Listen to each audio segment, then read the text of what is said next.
Hello, my name's Russ Dodge. In just a few moments, we're going to share with you some memories of Vineland Speedway. Memories that began 50 years ago when I first attended the races. Through the generosity of so many people who have donated films, photos, and other pieces of racing memorabilia, this presentation is made possible. If you were there, we hope we're going to ignite some fine memories for you. And if you weren't that lucky, we hope that you'll gain an understanding as to the role Vineland Speedway played in the lives of so many.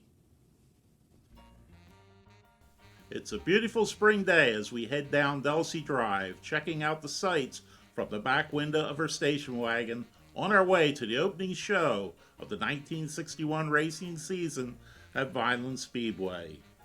It should be a great day for racing as the Speedway starts its 7th season of operation. As we turn into the entrance marked by the sign with a Henry J on top, we will then continue down the entrance road to the ticket booth. On the left you see the pit sign-in lane, separated to allow the competitors access to the pit sign-in booth. Hey, there's Elton Hilder's orange and black pickup. Great. Elton won 13 features here last season. Look, that's Tommy Elliott walking to get in line. I hope he's in the purple 4 today. After the drivers and necessary pit crew members sign and get their pit passes, they're ready to move into the active pit area. We've got to stop at one of those booths to get our ticket.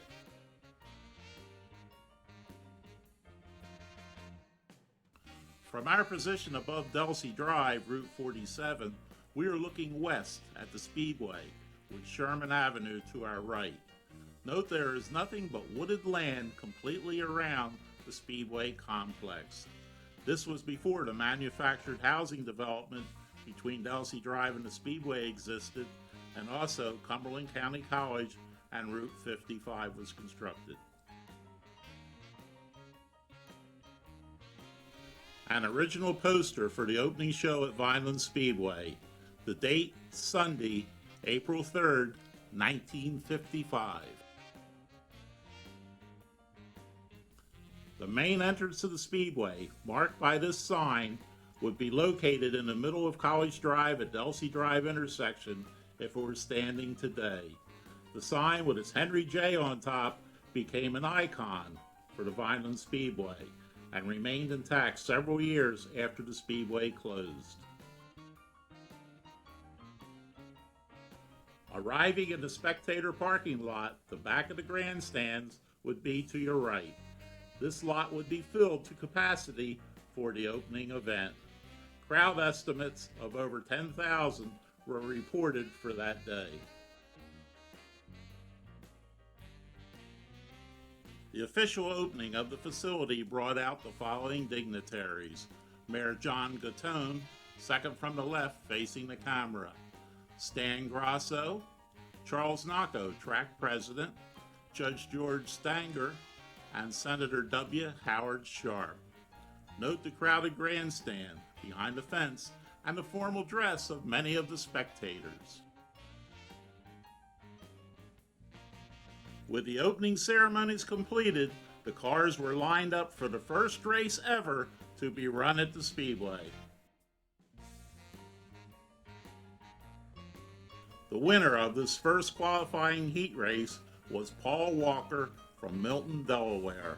The following week, he would win the main feature event.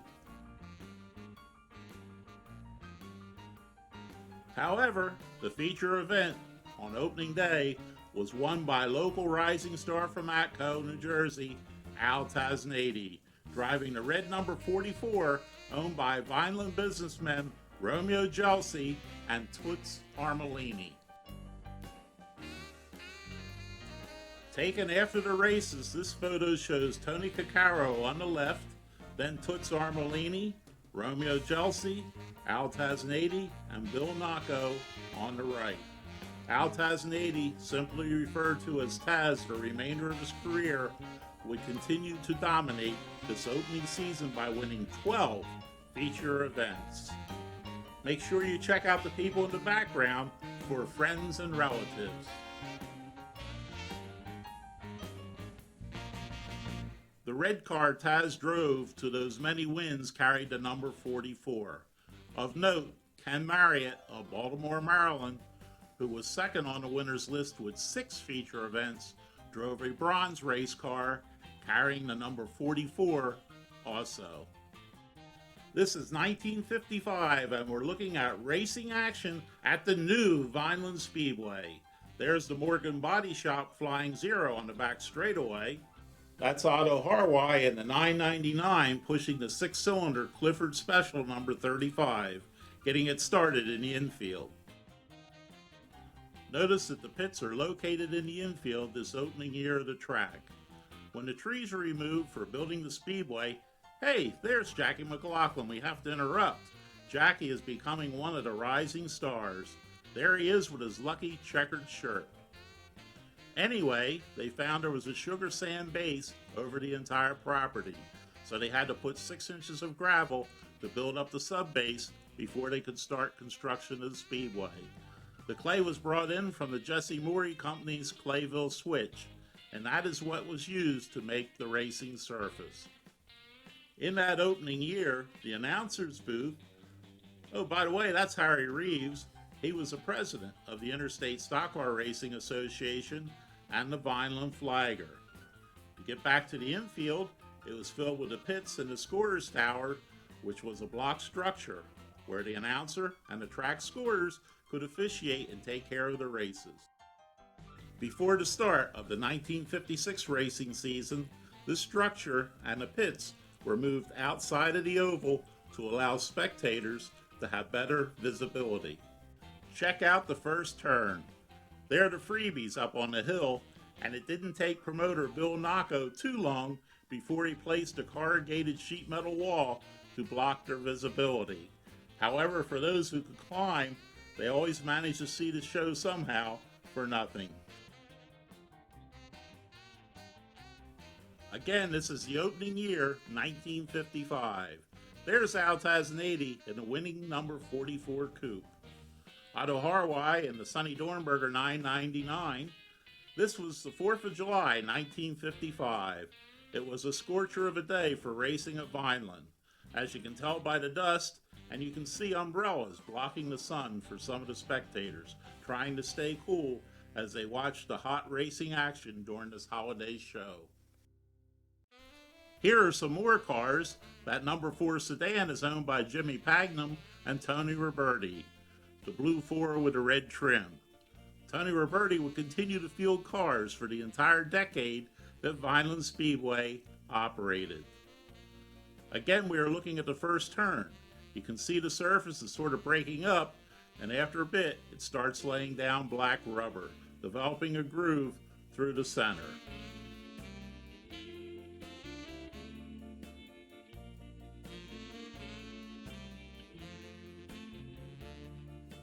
That's the 72 of Haig Avakian and Don Battolini. There's Ken Marriott in the 44, Jim Delaney in the 25A, and possibly Rags Carter driving the 119 of Pete Marcacci. Bill Wilson in the 95A, and Taz again in the 44. That's Al Tasnady in the 44 coming into the turn. There he is on the outside of Steve Elias. They run side by side through that first turn. The 72 car is out of Don Battolini's garage. We'll see more shots on it later. Needless to say, dust was a problem on the dirt at Vineland, particularly the first 2 years, 1955 and 56. The races at Vineland were under the sanction of the Interstate Stock Car Racing Association. As the track evolved, so did the field of competitors. There weren't professional drivers at this time. Some of the drivers, with few exceptions, never raced anywhere else outside of South Jersey. Steve Elias earned a modified championship at Alcyon Speedway in Pitman 2 years before Vineland Speedway opened. and would compete at Vineland during its decade of operation, earning several sportsman titles at the Speedway.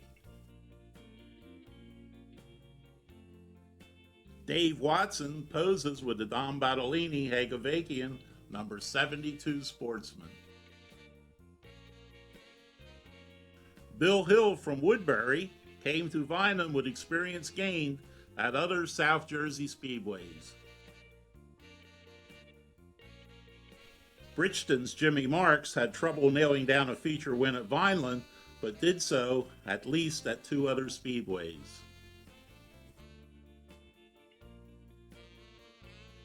Chris Dawson is shown with Stan Morgan's Flying Zero.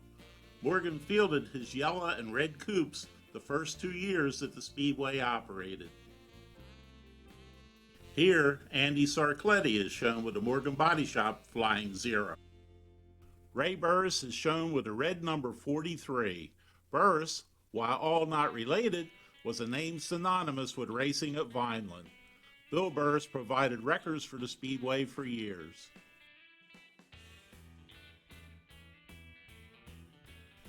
Dick Wershen, with the number 96, drove Neil Williams' very first 717, prior to Elton Hildreth. Jackie Lynch flashes a winning smile as he holds the checkered flag with a Sportsman car 1 Junior. A debonair Bill McCourt drove the Bianco Brothers Body Shop number 1 on dirt at Vineland.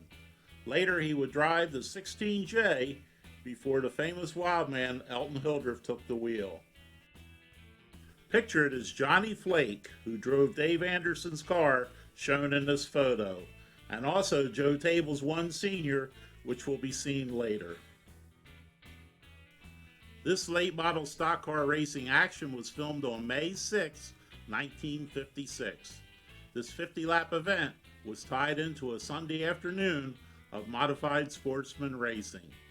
That red number 1 that just went by was Elton Hildreth in his famous Jersey Devil Nash, which he ran in late model competition that season. Jim Delaney from Hope, New Jersey won the feature event. It was the white 55 Chevy number 25A. Hildreth was second, and Al Tasnady third in the black and white 56 Ford number 44.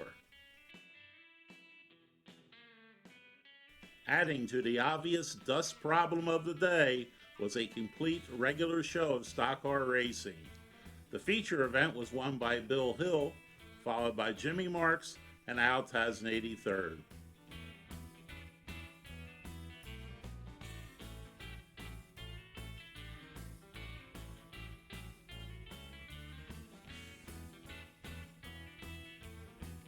This late model race was not a NASCAR event. However, the NASCAR short track late models would run at Vineland in 1961, with champion Jim Reed winning. The late model stocks were just that, stock cars complete with interiors, less the back seats, and the addition of a roll bar.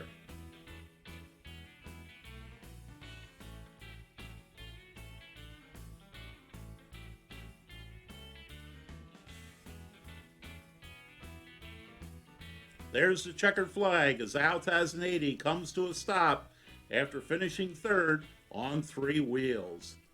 Jim Delaney receives the winner's trophy for his afternoon drive.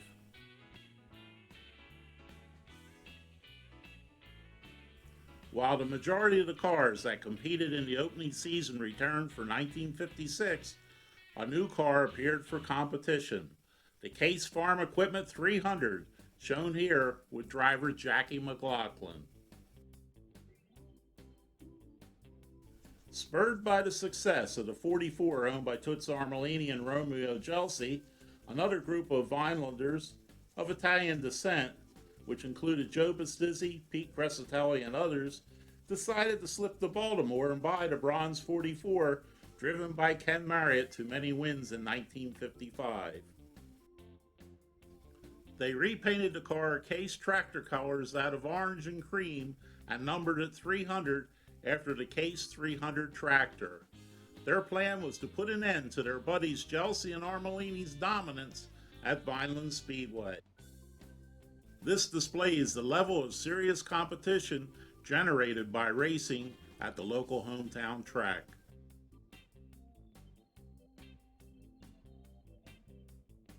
The founder of NASCAR himself, Bill France, came to Vineland and met with Bill Nocco to discuss the possibility of Vineland leaving interstate and joining NASCAR. Part of the agreement was Vineland had to run Saturday nights, thus allowing the cars from Pitman on Fridays a chance to support Vineland on Saturdays. With the details ironed out, Nocco signed with NASCAR for 1957.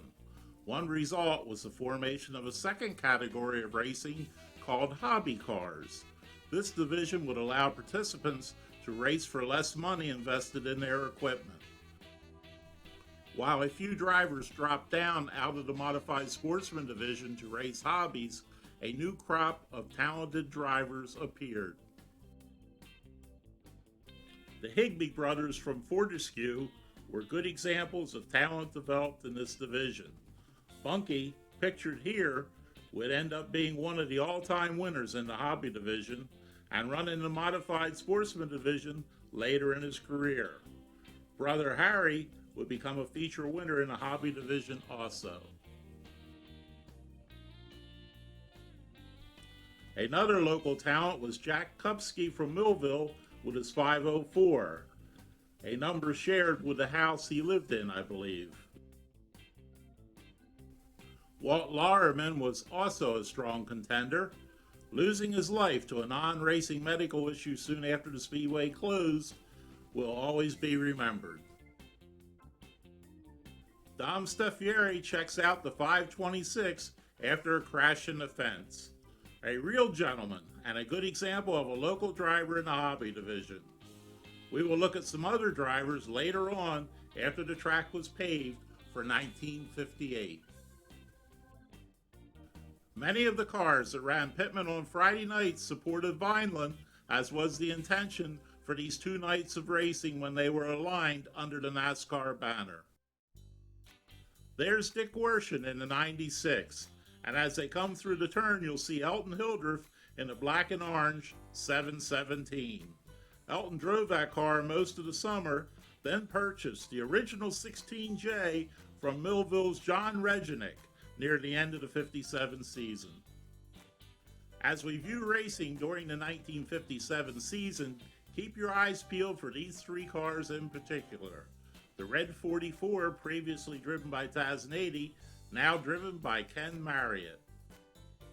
Red's Kegel in the black 141 from Baltimore, and Ralph Smith in the Putty Hill Garage number 88. Ralph will win the Vineland NASCAR Championship in this car. The Gold 55 is the Bender's car from Millville with Carl Greiner at the wheel. I'll try and ID some of these cars as they go by the camera. There's Ralph Smith.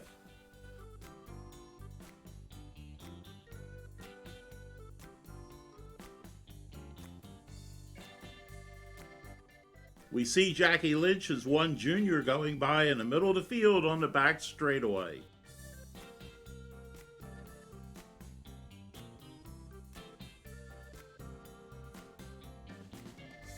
That's Omar Swift, the house mover, in the maroon and white 300.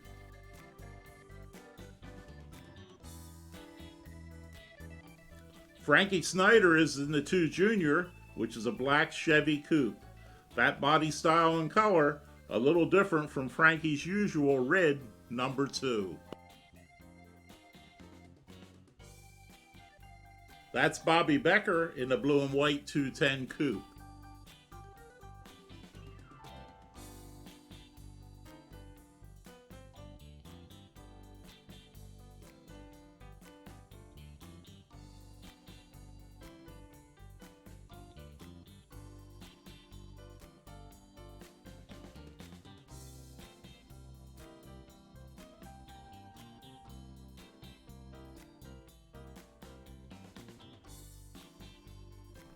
black and white coupe number 23 is Pete Kontorski, one of the Maryland Invaders.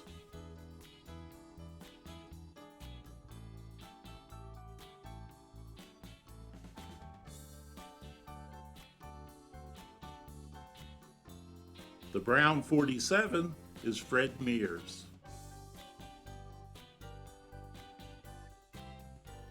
There's Tom Skinner's 659 with his legendary 6-cylinder GMC engine. Sal Michella, driving this car on dirt, won the feature at Pitman earlier this season.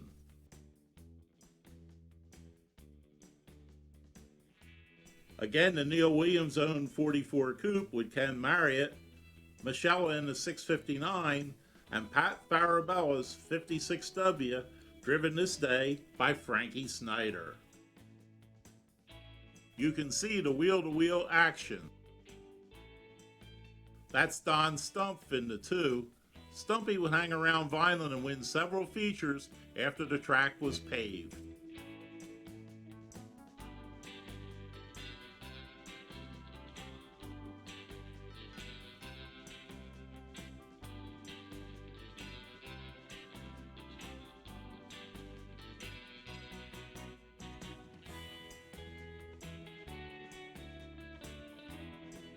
This is the start of the feature event at the season-ending October race at Vineland. The black sedan with the orange trunk, number 32 that just passed by, was driven by Al Tasnady. A week earlier, Taz, driving that City Ironworks car at the National Championship at Langhorne, blistered the field until the radiator leak forced him out just short of the checkered. You will see a battle develop between Ken Marriott in the 44 and Ralph Smith in the 88. This is the last race ever run on dirt at Vineland before the track was paved for the 1958 season. Again, Elton in the 717, which came out of Williams Auto Parts.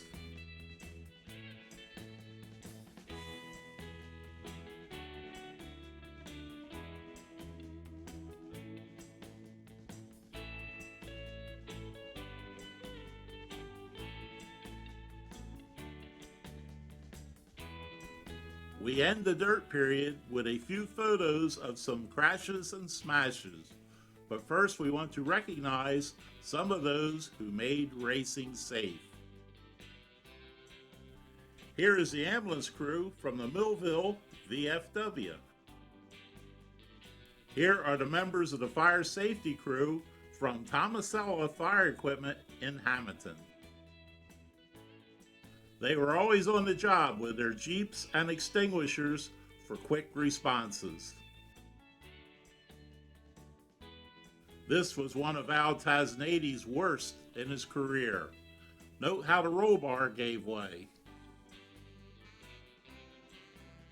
This picture shows a crash and burn suffered by the legendary Frankie Snyder on the home stretch at Vineland. Frankie was out of action for several weeks because of burns. The fire was fueled as clear plastic fuel lines running to the carburetors melted. Pat Farabella checks over his orange and black 56W after a crash by Larry Voss. Pat housed the car at his Tidal Flying A station on Northeast Avenue.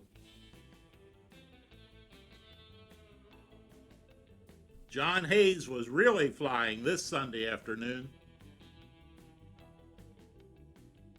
Note the gas tank coming out of the trunk of the 888. Herbie Schock put Pete Maracacci out of business as a car owner after this high flyer completely destroyed the patriotic red, white, and blue number 119. The face of racing would be completely different when Vineland opened for the 1958 season. Gone was the dirt surface, and in its place was a new asphalt surface speedway. Advertised as the track with traction, Bill Nocco freed himself of extensive track preparations needed for the dirt racing surface. Here we see the wild man, Elton Hildreth, after winning the initial feature on a new surface at Vineland, May 2nd, 1958. Elton, who already won 4 previous features on the dirt surface, would end up being the all-time winner at Vineland with 32 feature wins. Vineland was now again butting heads against Alcyon for the Friday night racing crowd. The veteran Steve Elias came back the next 2 weeks and took the feature events driving the old 44 dug out of the weeds by Neil Williams. Ralph Smith, the 1957 Vineland champ on dirt, would return in 1958 at the wheel of the Neil Williams-owned 44 Coupe. Here he accepts the winner's trophy from local businessman and race official Pete Marcacci for one of his 3 feature wins in 1958. However, the big winner of the 1958 season was the veteran from Lambertville, New Jersey, Frankie Snyder, who would accumulate 6 wins. Here, we see him accepting a prestigious bowl for qualifying for the Langhorne Speedway event.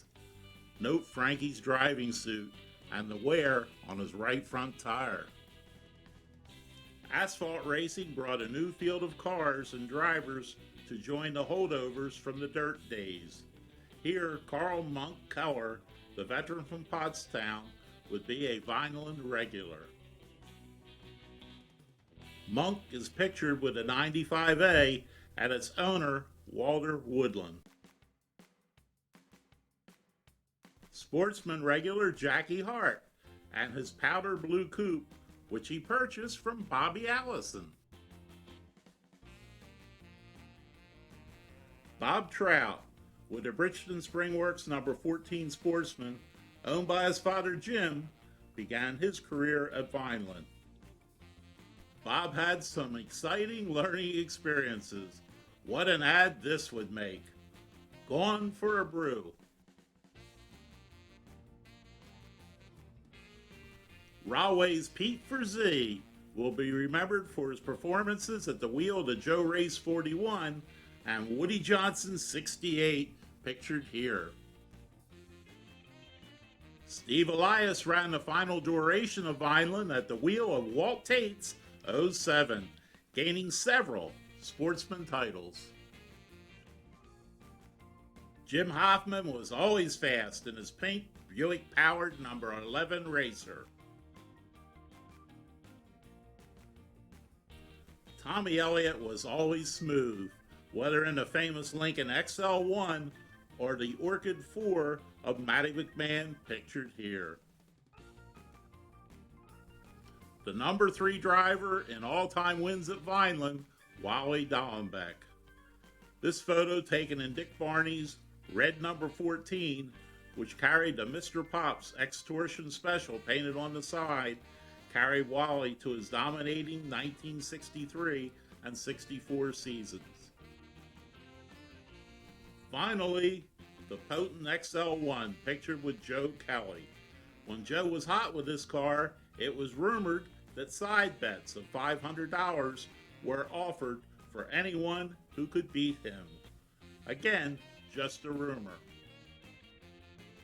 It's Norm Kidd driving the red 36 Ippoliti Special. We'll review the field quickly before they pull on the track to start the race. There's the XL1 with Joe Kelly, the 8 with Billy DeCoster, and that's Charlie Angerman in his new X15 just built for this season. The black and white number 4 is Harry Moore in a Wayne Carl-owned car, and the blue car is Dick Barney's B24, driven by Al Pompanio. This is 1961, and the footage shows the high quality of cars that were racing at Vineland. Oh, by the way, as we watch these clips, the speed of the cars sometimes appeared to be racing faster than they actually were at the time. This comes from the variation in the old 8mm home movie cameras recording the action. This film, however, does have some real slow motion footage, which is really super. There's Parker Bone in the 659 and some of the other cars here for the spring day.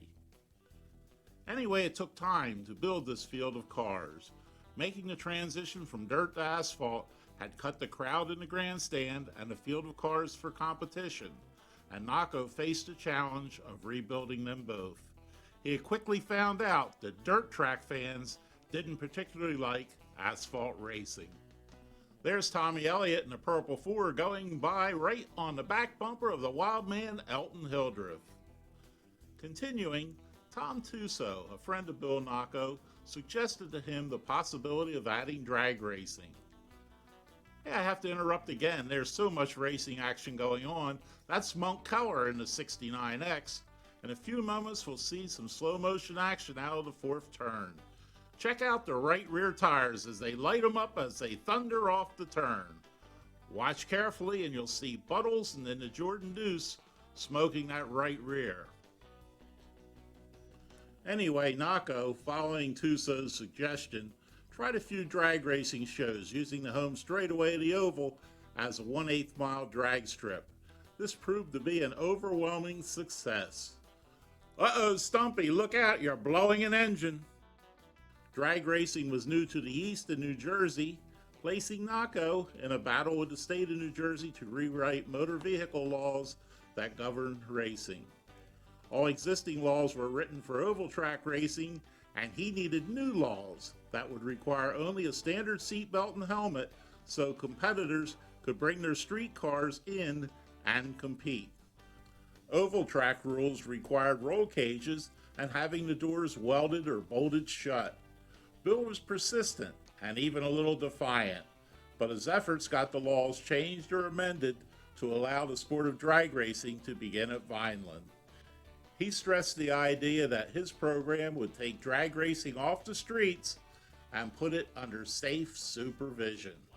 Wally Parks, the founder of the NHRA, even met with Nako and helped in this effort. This segment of film is unique, being shot from inside the first turn near the end of the season. That's Little Abner, Ed Goki. He was a 1960 Vineland and State NASCAR champion. It's Bunky Higbee in the V8 sedan on the outside, Carl Greiner in the Zero, Carl from Millville, the Schweigels brothers 77, and Jerry Camp from Marmora in the red 600.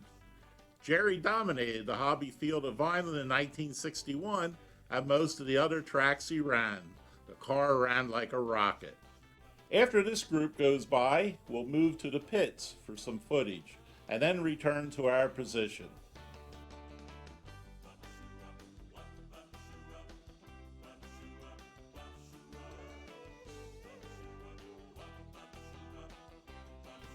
As we look towards the grandstands, we see the cars parked and faced in that direction. This was the pre-race position for lining up the field at Vineland. Look in the middle of the field and you see one car that has a wing on top. We'll see it closer in just a few seconds. There's the famous 707, driven today by Jim Hendrickson. The winged Jordan Deuce is being driven by Florida's Will Kegel, the first car to try such a wing in stock car racing in New Jersey. There's Bob Trout from Bridgeton in the 14, Joe Table Sportsman, and Larry Millenbach from Sewell in the sharp red and black number 80. Again, racing action as the season winds down in 1961.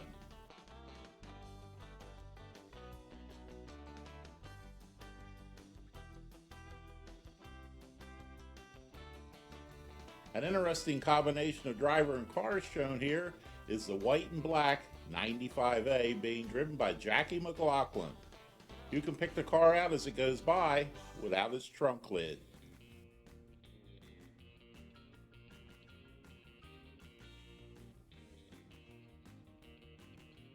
There's Kelly again in the 14, Dallenbeck in the XL1.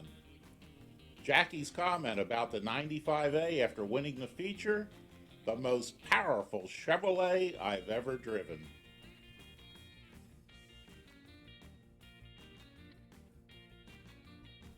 Bill Nocco gives instructions to the earth mover operator as work begins on the new quarter-mile drag strip with a quarter-mile shutdown distance. With the ground cleared and prepped, paving began. And the new drag strip was completed. The starting line for the drag strip was located on the right of the grandstand, facing the track in the first turn of the oval, which was used for stock car racing. The main grandstand could be used to watch the start of the drags. As the cars exited the home stretch of the oval, the banking caused a slight bump. Also, guardrails used for stock car racing had to be removed for the drags. A creative system with buried steel square tubing allowed the guardrail post to be removed easily. Drag cars completing their runs returned to the pits using a return route through the wooded area on the property. A copy of a page from Hot Rod magazine, October 1958, shows the country that Vineland now has a drag strip. This film segment really captures the essence of early drag racing at Vineland. It was structured, but certainly not real formal. Class racing, match racing, grudge races with factory-sponsored cars, backyard masterpieces, along with some real bombs made up the program. Even Dad's new pride and joy, or Aunt Matilda's loaner, could be seen at Vineland on a Saturday night going for a test run.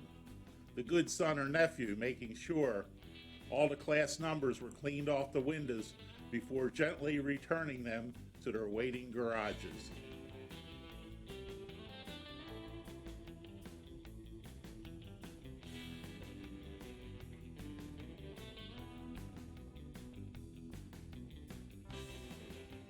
What a variety of competition was there.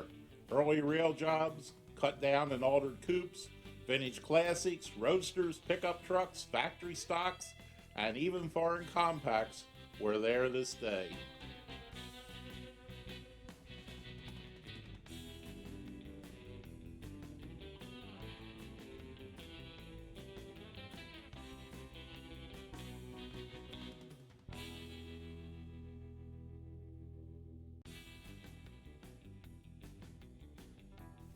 This segment echoes with the names of so many locals who worked and raced at the Speedway.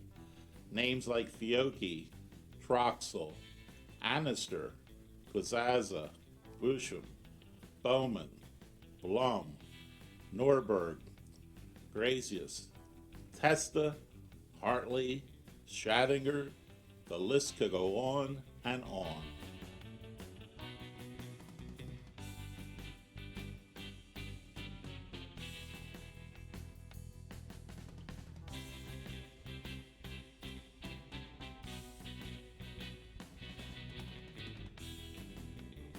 Drag racing was the most profitable venue of racing at Vineland.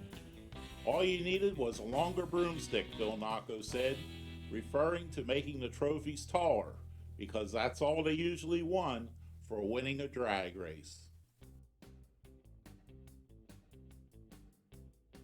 After a few weeks of operating, the heated discussions were finally put to rest, and the motor vehicle department actually realized the merit of the drag strip. Here we see Hartley's Garage Coupe up against the vet. Joe Gerdelman's dragster would always get attention at the line. It didn't take long before the word was out about Vineland. And the big names began to appear. Dave Strickler, with the old reliable Chevrolet, was a frequent visitor to Vineland. Side-by-side battles with the famous Ram Chargers Dodge always made the heart beat faster. Malcolm Durham was from Washington, D.C. And Dino Don Nicholson are examples of nationally known drag stars that competed at Vineland. This promotional flyer shows local radio DJ Harvey Miller in a special drag race with Jerry Stevens from WIBG. Thrown in was a hop. That's a dance for you young people. And can you believe it? None other than Danny and the Juniors. This mail-out advertising flyer put Malcolm Durham, shown before, this time with his Strip Blazer 2 World's Fastest Chevrolet, up against Mickey Thompson's, that's right, Mickey Thompson's World's Fastest Ford Fairlane, the Thunderbolt. How many world fastest were there? I wonder at one time. Finally, we look at the official drag strip program. This inside page features an ad for the famous Malini Drag Slick. Malini also had the famous Malini Recap oval track tire, which was the tire of the front runners for stock cars. Shown also the Hartley Coupe up against Philly's Slim Riser, and Charlie Seabrook dusting off an altered coupe. Remember Charlie's Jersey Jimmy? No sooner had the drag races been established, stock car driver Herbie Schock approached Bill and told him that the local branch of the SCCA, Sports Car Club of America, needed a track to use. The drag strip already had a return route cut through the woods to get the drag cars back to the pit area. So with some better paving and modifications, maybe a track could be feasible. Making it more appealing was the idea of sports cars racing for trophies, just like the drags.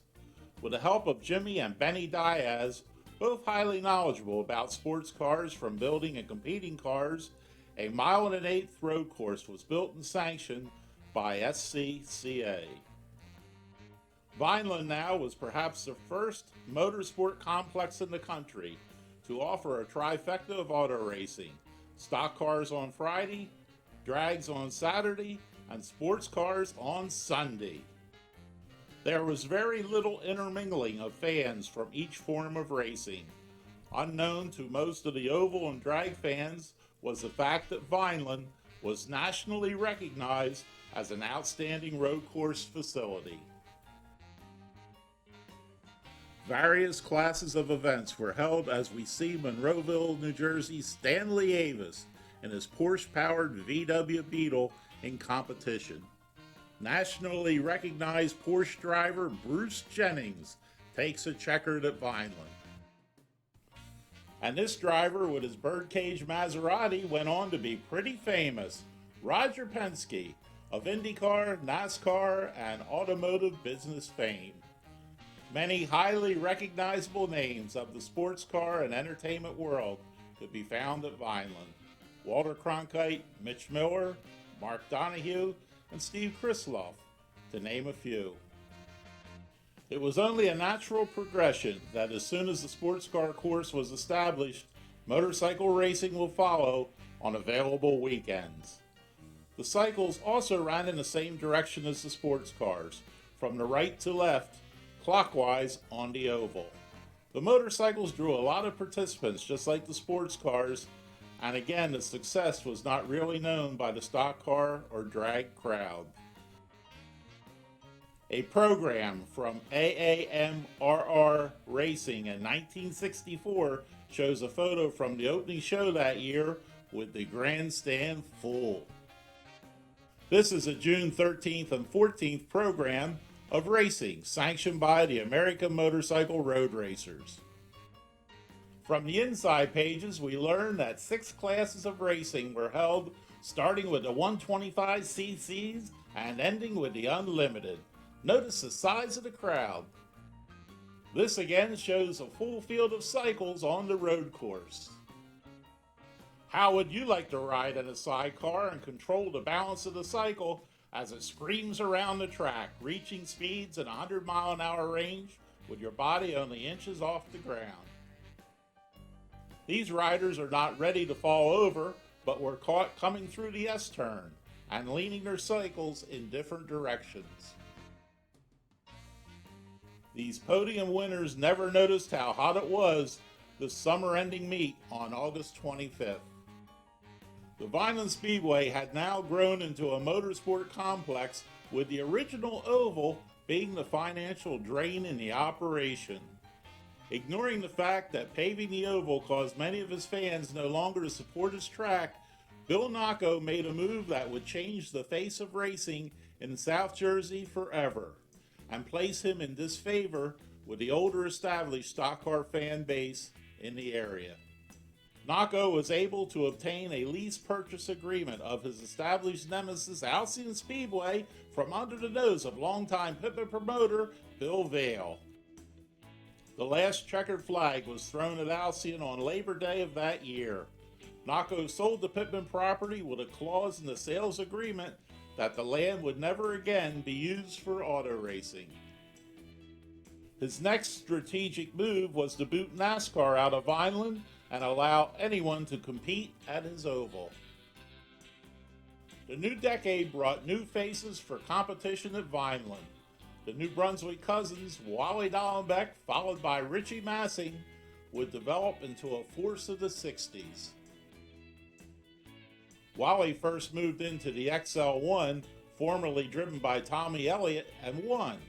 But in 1962 through 64, Wally took over Dick Barney's extortion Mr. Pop's Oldsmobile powered number 14 and put together 25 wins in those 3 seasons. We're racing again with Parker Bone in the 659 going down the back straightaway. Once again, a strong field of cars at Vineland on this Sunday afternoon. As we watch the racing action, I want to reflect on promoter Bill Nocco and how he assumed his role. And there's Tommy Elliott. Pete Frazee also in Woody's 68. That's the first we've seen him. Don Stumpf in the number 2 with Elton Hildreth on the outside. Look out, in the first turn, that's the 808 with Les Farley on a rare appearance at Vineland. Bill Nocco didn't set out to be a track promoter. It wasn't one of his goals in life. He just happened to end up with a job out of necessity. The actual concept of building a speedway was that of Tony Coccaro from Millville and Rocky DiNatale, a stock car driver from Trenton. Whoops, a little thrill show action there as we do the firewall crash. If I recall that event correctly, a board almost took the nose off the person on the hood, but they got the job done. Anyway, look, he just blew himself up in a box of dynamite. Maybe he was depressed after that firewall crash. All part of a thrill show act at Vineland. I'll continue Bill Nocco's story as we watch the racing action. Again, Tony Coccaro from Millville and Rocky DiNatale from Trenton were the originators. They contacted Vineland businessmen Bernie Brown and Paul Cressy, who in turn hired the Charles Nocco Company to clear the land for the speedway. With the land cleared, Coccaro and DiNatale hired the Noccos to build the speedway on the site, to put in the guardrails, the concrete for the grandstands, etc. Here's some more racing action. There's Pete Frazee in the 68, the Wild Man Elton Hildreth in the 16J, and Jimmy Hoffman in the pink number 11. To continue, the Noccos had about $80,000 outstanding in expenses and no money coming in. DiNatale apparently couldn't complete a planned real estate deal in Trenton and couldn't come up with his funding. Faced with losing their investment, Bill Nocco told his dad that he had been to the races in Pitman twice and he felt he could promote the new speedway. So with that background, Bill became promoter of Vineland Speedway, and that's how he got the job, somewhat by default.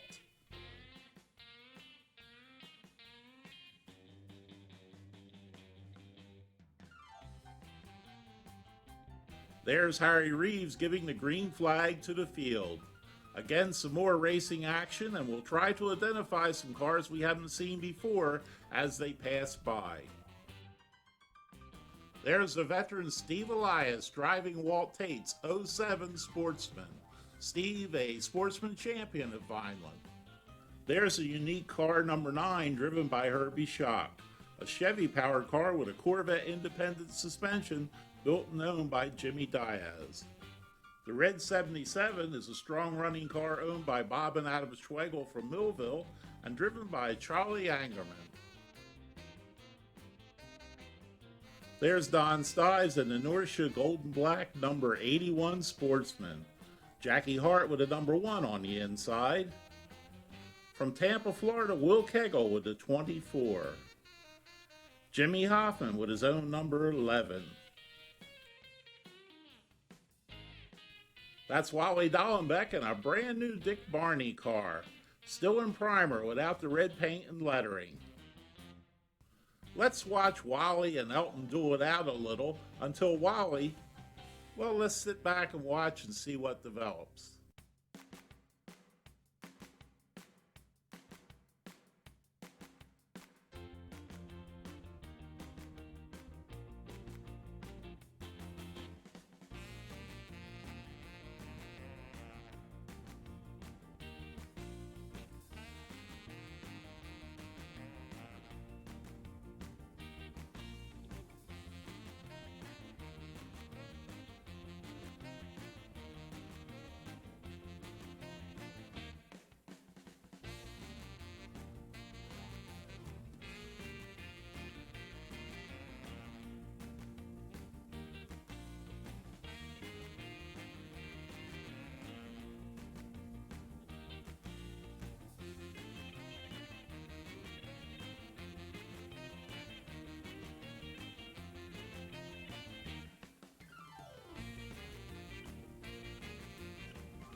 Well, I guess we'll never know who would have won that duel, because Wally's day was cut short at the back gate entrance. During the 11 years of promoting racing at Vineland, go-along shows were tied in with races, or on some special occasions, a separate night. The famous Joey Chitwood performed at Vineland, seen here with Bill Nocco and announcer Farney McFarland. Danny Fleener and his Thunderbird Hell Drivers also appeared. Don't the riding pants and high-top boots add to the mystique? What would a thrill show be without a T-bone crash? And finally, Fleener performs the crossover jump. Millville Police Chief Sam Fithian supervises as Harry Claywitter blindfolds the lady with the X-ray eyes, preparing her to drive around the track blindfolded. When she was ready, cars were parked randomly around the oval as she attempted to drive her Oldsmobile, weaving to avoid the parked cars. I use the word attempted because I understand she hit a parked car in the turn. A midweek wrestling card was even tried. Remember Haddonfield's Nature Boy Buddy Rogers or the Great Scott? They were there along with a full card of others. Let's not forget the Powder Puff races. Yes, who wanted women racing with men? Here a couple cars tango or tangled together. Feature winner Hazel Young is proud of her victory. Helen Camp became a repeat winner. However, this night she had some strong competition from this weird-looking lady on the right. Miss Maidenform. Really looks a lot like the wild man, Elton Hildreth. Big crashes to small ones. Go-along acts were great fun. Sam Fireside performs the firewall crash on his go-kart. Let's thumb through our old scrapbook one more time and remember some other cars and drivers before we watch a special film we saved for last. These drivers took up a collection for injured Frankie Snyder after his fiery crash in 1955. Bill Chevalier, driver of the Thunderbird 55 in 1956. The beautiful 37 Ford body 00 driven by Lou Mood. Elton Hildreth with the Williams 717, which he drove in 1956 and 57. This 1955 photo shows Jimmy Pagnum and Tony Roberti with their blue and red number 4. Their next coupe, built brand new as shown, for only $800. Tom Finley with his Cadillac-powered maroon number 99. This is one of the finest photos of Don Stump ever taken. How it was done. Ken Marriott building a new 44 at Williams Auto Parts in Vineland. Sharp-dressed Al Tasnady and Bill Hill with their championship trophies at the year-end banquet. Glenn Guthrie poses with the white and gold 46A in 1956. The East Broad Street Garage Special driven by Bill Wilson.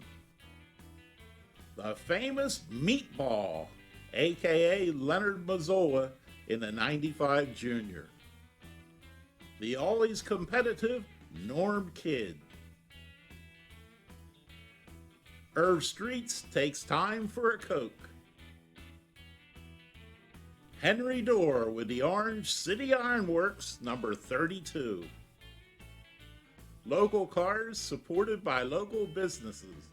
The Burrs 34. Hugo Merkley's 6-cylinder with 5 carburetors. Barrington's Iron Man, Billy Wark, an ironworker by trade.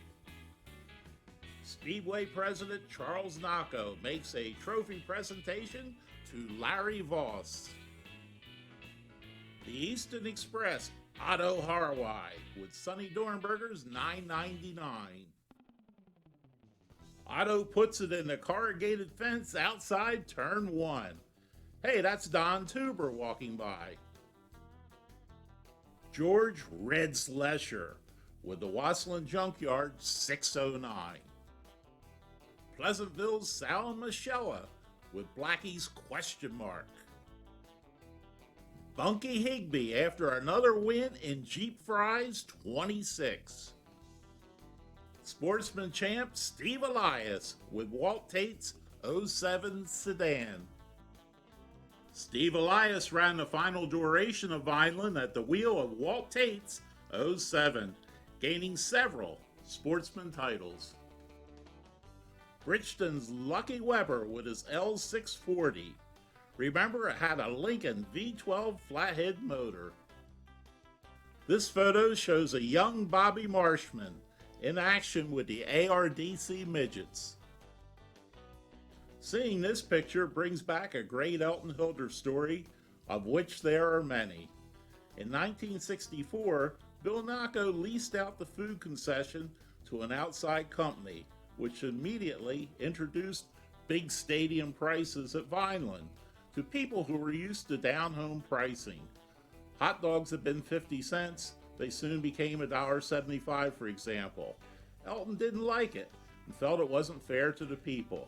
So the next week when he came to the Speedway, he had his panel truck, seen in this picture, set up to sell hot dogs, cigarettes, sodas, and such. To top it off, he sold everything for a quarter, taking a loss, just to force the concessions to change their prices. A beautiful shot of the wild man Elton Hildreth in his 16J. Tommy Elliott and Matty McMahon's number 4 on the home straightaway. Mike Gagliardi's New City Auto Parts 32, driven by Bill Wilson, Don Stives, and others. Jerry Camp in Charlie Cohey's number 1, Steve Elias in the 07, and Augie Machera in the 147.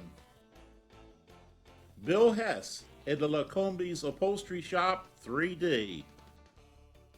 Charlie Angerman with Bob and Adam Schweigels 77 Sportsman. It's Earl Collins promoting Wildwood by the Sea. Always a clean, strong running car. On May 16, 1965, Al Tasnady returned home, driving his Piscopo Auto Body number 39 dirt car. After wrapping the springs with wire and other adjustments, he went on to win the feature.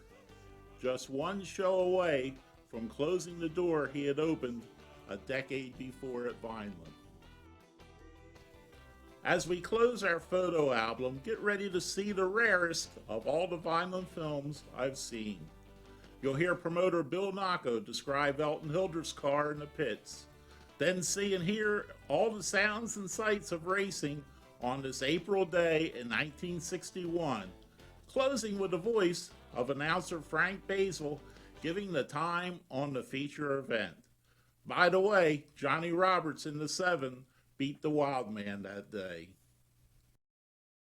One of the most popular cars in it today is the 3S, owned by Bobby Malzahn, who is one of the most terrific competitors that there is in the East Coast. And as you can see, the welder is getting ready for the truck. A very vital part to the operation, because these boys need welding and cutting done. And at this early part of the show, you can see that we have some of the top boys in here. There's Tommy Elliott's number 4. There's Eppolito's number 36, driven by Steve Elias. We have a 69 Magnum driven by Monk Keller. There's our assistant chief, Vic Stewart. There's the fabulous 16J. Want to hold just a second? I'd like to get a nice shot of the 16J. This car is one of the hottest machines on the East Coast. It's driven by Elton Hilder.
hope you enjoyed our walk down memory lane. Needless to say, it was a difficult task selecting the materials presented. We know there are individuals and events that could have been included. If you think of any, smile, because we've done our job and ignited your memories forever. We chose not to speculate the reasons why Vineland Speedway closed. We'd rather look back through rose-colored glasses. In 1966, sports car racing and motorcycle racing continued at Vineland. However, for most race fans, when the oval closed on July 30th, 1965, racing ended. The checkered flag fell on a Dick Barney number 14, driven by Gentleman Joe Kelly. On behalf of Grover Productions and myself, we thank you.